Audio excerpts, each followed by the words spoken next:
Grupo Pão de Açúcar e Raízen, 70 bilhões em dívida. Duas gigantes brasileiras pedindo socorro no mesmo dia. Galera, o que aconteceu ontem no mercado brasileiro foi histórico, mas infelizmente não no bom sentido, porque no mesmo dia, duas das maiores empresas do Brasil anunciaram que não conseguem mais pagar as suas dívidas. Eu tô falando de empresas conhecidas, Grupo Pão de Açúcar e Raízen. Juntas, essas duas empresas estão tentando renegociar quase 70 bilhões de reais em dívidas. O Pão de Açúcar, que é uma das maiores redes de supermercado do país, muito provavelmente você tem aí algum Pão de Açúcar perto da sua casa, entrou com um pedido de recuperação extrajudicial para renegociar 4,5 bilhões. E a Raízen? A Raízen anunciou a maior recuperação extrajudicial da história do Brasil, 65 bilhões em dívida. A dívida da Raízen é quase 15 vezes o tamanho da dívida do Pão de Açúcar. Vocês têm noção do tamanho disso? E o mais assustador, nos últimos anos, as ações do Grupo Pão de Açúcar caíram mais de 90%.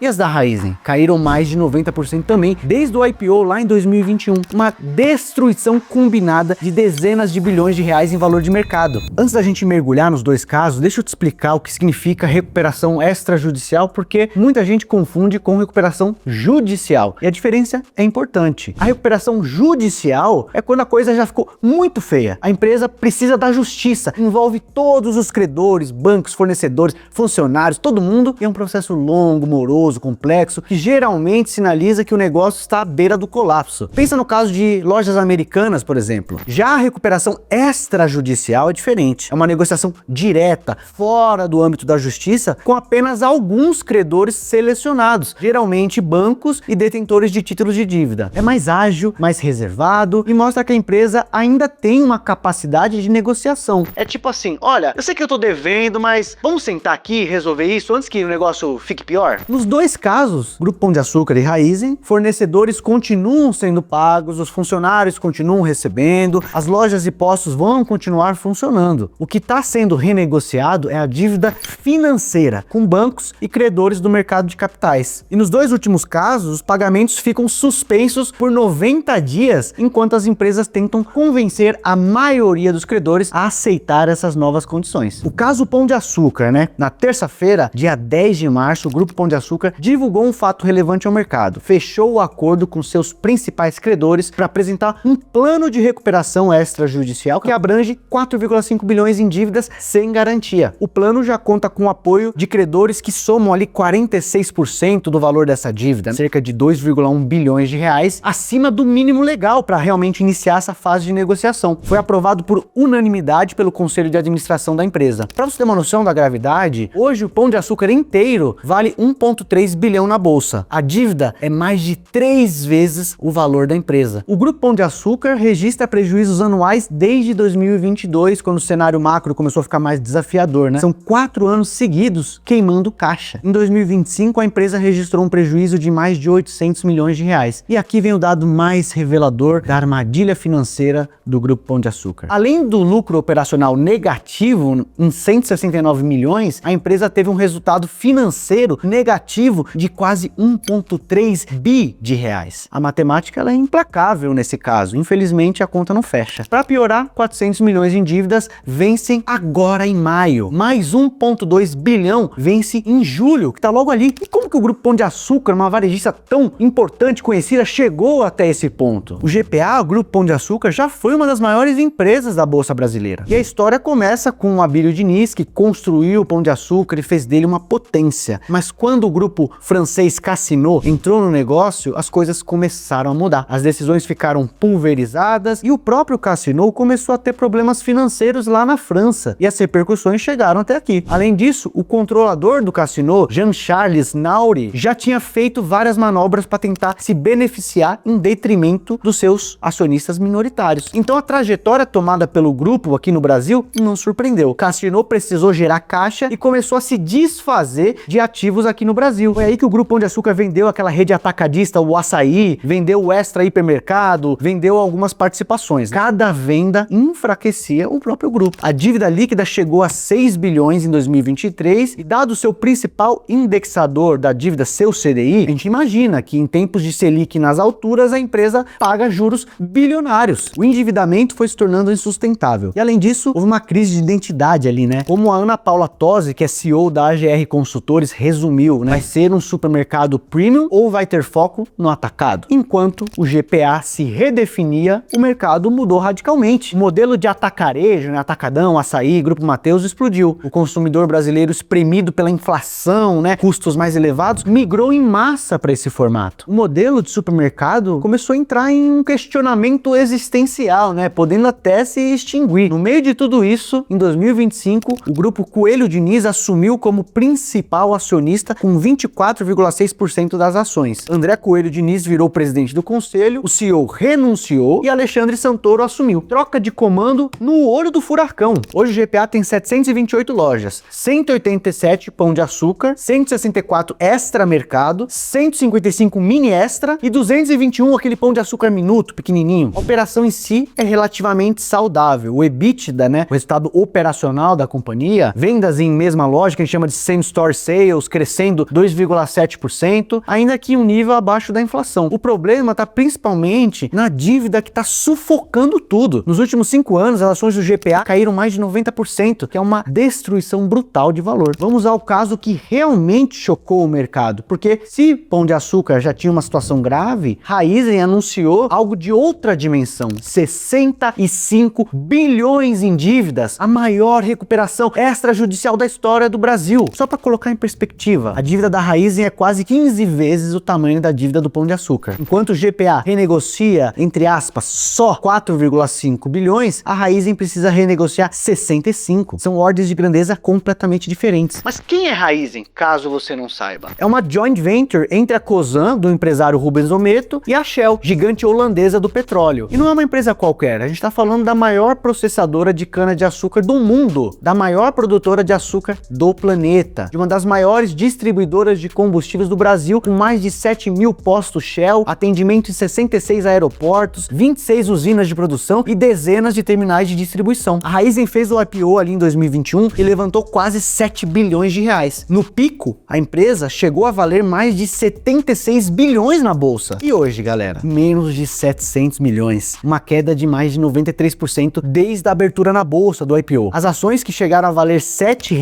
hoje são negociadas na casa dos 52 centavos. No terceiro trimestre da safra de 2025-2026, entre outubro e dezembro de 25, a Raízen registrou um prejuízo líquido de 15,6 bilhões em um único trimestre. É um número absurdo. Grande parte desse prejuízo veio de um impairment, que é uma baixa contábil de 11,1 bilhões. Basicamente, a empresa reconheceu oficialmente que uma parte enorme dos seus ativos não vale mais o que valia. Isso inclui, inclusive, a saída daquela rede de conveniência OXXO que todo mundo conhece hoje em dia, além das perdas no segmento de açúcar e etanol, que foram influenciadas por fatores climáticos, queda do preço dessas commodities e também do dólar. A dívida líquida da Raízen chegou a 55,3 bilhões. A alavancagem está em 5,3 o EBITDA da companhia, que é um patamar que muitos analistas de ações consideram incompatível com a estrutura de capital da empresa, especialmente num ambiente de juro alto como a gente está vivendo hoje. A receita caiu 9,7% para casa dos 60,4 bilhões no trimestre. O EBITDA ajustado, o resultado operacional da companhia, recuou 3,3%. E os preços do açúcar caíram 7% na safra atual. E aí junta tudo isso aí: seca, queimada, geadas que afetam produtividade agrícola, a macroeconomia adversa, juros altos. É a tempestade perfeita do lado negativo, né? O próprio CEO da Raízen, Nelson Gomes, admitiu na última teleconferência: a gente chega num ponto de inflexão onde claramente toda a execução do nosso plano de transformação operacional de maneira isolada não é suficiente para mitigar o desequilíbrio. A Raízen protocolou o pedido de recuperação extrajudicial no Tribunal de Justiça de São Paulo, já tem apoio de credores representando mais de 47% das dívidas, que é acima do mínimo legal, precisa chegar a 50% mais um para conseguir de fato homologar esse plano. Metade dessa dívida está na mão dos bancos, a outra metade está com investidores do mercado de capitais, né? Pessoas que investem nas debentures ou nos CRAs ali da companhia. Para tentar salvar a empresa, a Shell disse que consegue injetar 3,5 bilhões. O controlador Rubens Ometo, da Cosan, prometeu mais 500 milhões do próprio bolso. Só que, por mais que isso seja bastante dinheiro, são 4 bilhões de injeção de capital contra 65 bilhões de dívida. É quase como se a gente estivesse entrando num prédio em chamas com um extintor de incêndio, tentando apagar aquele grande fogaréu. Isso representa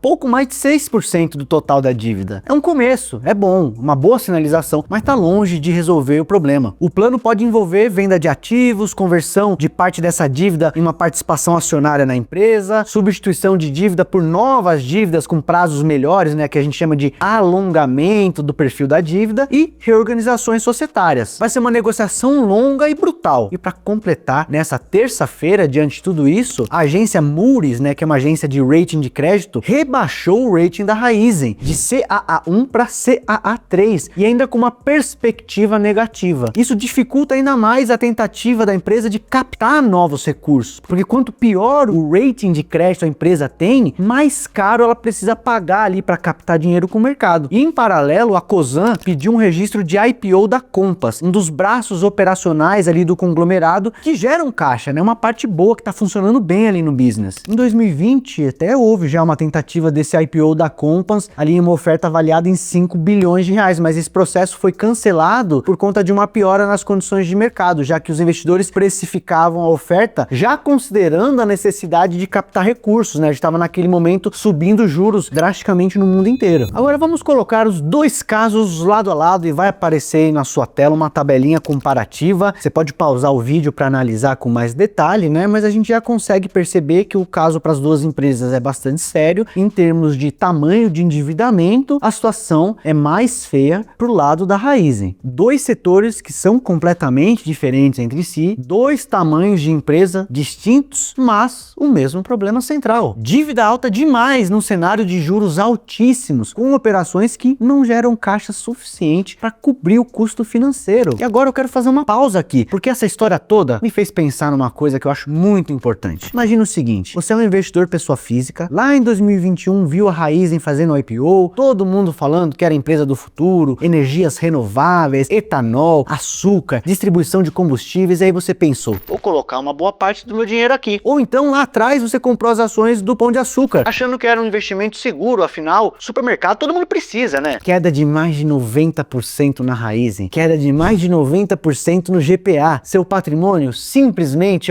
evaporou. E não porque essas empresas sejam ruins, elas são gigantes, mas o investidor que concentrou demais em um único ativo, que não diversificou entre classes diferentes, que não teve uma estratégia sólida, esse investidor, infelizmente, se machucou e muito. Não tô aqui para assustar vocês não, é para mostrar que investir sem estratégia é andar no escuro. Você pode acertar uma, duas vezes, mas uma hora a crise chega e pega quem não está preparado. E é exatamente por isso que eu quero falar da Finclass, que inclusive é quem patrocina esse vídeo. Sou um funcionário da Finclass, sou analista de investimentos internacionais por lá. A Finclass é uma plataforma que obviamente eu recomendo para quem quer investir de verdade, com segurança e estratégia. Lá dentro você tem acesso a uma carteira recomendada completa, que cobre todas as classes de ativos relevantes para você. Renda fixa, ações, fundos imobiliários, investimentos internacionais, cripto, tudo com recomendações fundamentadas e atualizadas ao longo do tempo. Quem tinha uma carteira diversificada, com bons ativos, várias classes, não foi destruído por esses casos. Quem tinha renda fixa ali ancorada num juro alto de 15%, tá ganhando dinheiro. Quem tinha ações de empresas realmente sólidas, quem tinha exposição internacional, esse investidor tá tranquilo, porque ele não apostou tudo num cavalo só. Então, se você quer parar de investir no achismo e começar a investir com estratégia, clica no link da Finclass aqui na descrição do vídeo. É o melhor investimento que você pode fazer agora. Investir em conhecimento para proteger o seu dinheiro. E voltando aqui ao nosso vídeo, não dá para falar desses dois casos sem falar do grande vilão que está por trás de tudo, o cenário macroeconômico brasileiro. A taxa Selic está em 15% ao ano e os juros longos bastante elevados. Quando você tem bilhões em dívida, nesse cenário, o custo de carregamento dessa dívida fica insuportável. No caso do Grupo Pão de Açúcar, o custo da dívida vem superando a geração de caixa. No caso Raízen, com 65 bilhões de dívida, faz as contas. Vamos supor ali que o custo da dívida da Raízen, para a gente ter, por fins didáticos, aqui uma noção para fazer uma continha de padaria, imagine que seja 15% ao ano. Só de juros, a gente estaria falando de algo próximo a 10 bilhões por ano de custo. É um número surreal. A expectativa de queda de juros que muitos projetavam ainda não aconteceu, e com esse cenário global ali bagunçado, petróleo em alta, fica mais difícil a gente ter uma tranquilidade quanto à inflação. E agora, estamos em um ciclo de desaceleração econômica. O consumo está arrefecido, por conta desse juro alto, a demanda caiu, e os preços não estão subindo o suficiente para compensar esse prejuízo. Para o GPA, que é um supermercado premium, isso é fatal. Por quê? O consumidor acaba migrando para opções mais baratas, né, como o atacarejo. Para a Raízen, que depende de commodities como o açúcar e o etanol, a queda de preços e esses eventos climáticos devastadores credores agravaram tudo. E aqui vai o dado que mais preocupa. Esses dois casos podem ser apenas a ponta do iceberg. Quantas outras empresas brasileiras não podem aí estar carregando dívidas impagáveis a 15% de juros? Quantas estão à beira de pedir socorro? E agora, o que esperar? Vamos falar aqui sobre GPA, né? Recuperação extrajudicial não é uma sentença de morte para a empresa. GPA já tem apoio de 46% dos credores até esse momento. E a operação até funciona, o EBITDA é positivo, mas precisa convencer a maioria dos credores em 90 dias, que é o prazo que você tem para negociar, a aceitarem prazos maiores, juros menores e talvez até uma conversão da dívida em ações. O grande risco é os juros continuarem altos por muito tempo e a desaceleração se aprofundar. O GPA precisa de tempo e de um cenário macro mais favorável. Sem os dois fica muito difícil. Já falando de Raizen, o caso é mais complexo pela escala, né? Como a gente já falou. 65 bilhões é um volume de dívida que exige uma reestruturação mais profunda. Vender ativos, capitalização dos acionistas, converter dívida em ações, reorganização societária. Essa injeção de 3,5 bilhões da Shell, mais os 500 mil ali do Rubens Ometo, é um sinal positivo, mostra que os controladores não estão abandonando o barco. Mas contra 65 bilhões é uma gota no oceano. Boatos começam até a surgir em torno de uma possibilidade do governo precisar ajudar a intermediar essa situação, né? A gente já tinha visto ali no carnaval o Lula convocando investidores para falar ali sobre o caso Raizen. E esse rebaixamento de crédito pela Moody's que eu contei para vocês, e ainda com uma perspectiva negativa, complica ainda mais qualquer captação de novos recursos. A Raizen tem 90 dias para fechar um acordo, mas essa negociação vai ser a mais complexa do mercado brasileiro em anos. Um ponto positivo, vamos falar, né? Nem tudo é tão ruim assim. A Raizen tinha 17,3 bilhões em caixa no final de dezembro. Então não é uma empresa sem recursos, mas a dívida é simplesmente grande demais. Sobre o investidor, se você tinha ações de GPA ou Raizen, infelizmente a maior parte da destruição de valor já aconteceu. A partir daqui depende muito do resultado das negociações. Pode ter uma recuperação se o plano der certo, mas também pode ter mais diluição se parte da dívida for convertida em ações. É uma aposta especulativa de altíssimo risco. E olha, galera, eu fico triste de verdade com tudo isso. O Pão de Açúcar é uma marca que faz parte da história do Brasil. Muita gente cresceu fazendo compras lá, ou desejando fazer compras lá. São 40 mil funcionários, milhares de fornecedores, comunidades inteiras que giram em torno dessas lojas. A Raizen é uma das maiores empregadoras do agronegócio brasileiro. Milhares de trabalhadores rurais, operadores de usinas, motoristas de distribuição. Quando uma empresa desse tamanho balança, o impacto vai muito além da bolsa de valores. A vida dos empreendedores no Brasil não está nada fácil, né? Juros altíssimos, economia desacelerando, consumo em queda e quando gigantes como GPA e Raizen pedem socorro, no mesmo dia é um lembrete brutal de que nenhuma empresa é grande demais para estar livre de qualquer possibilidade de problemas. Eu tô torcendo muito para que essas duas empresas deem a volta por cima, porque quando empresas assim se recuperam, não é só sobre ações e balanços, é sobre empregos, famílias e o futuro do Brasil. Agora eu queria saber de você. Você acredita que o grupo Pão de Açúcar e Raizen consigam se recuperar? Qual dessas duas você acha que tem mais chance? Deixa aqui nos comentários pra gente bater um papo. E se você gostou desse vídeo, já deixa o seu like, se inscreve no canal, ativa o sininho para não perder nada que impacte o seu bolso e seus investimentos. Nos vemos no próximo vídeo. Valeu, galera. Até mais.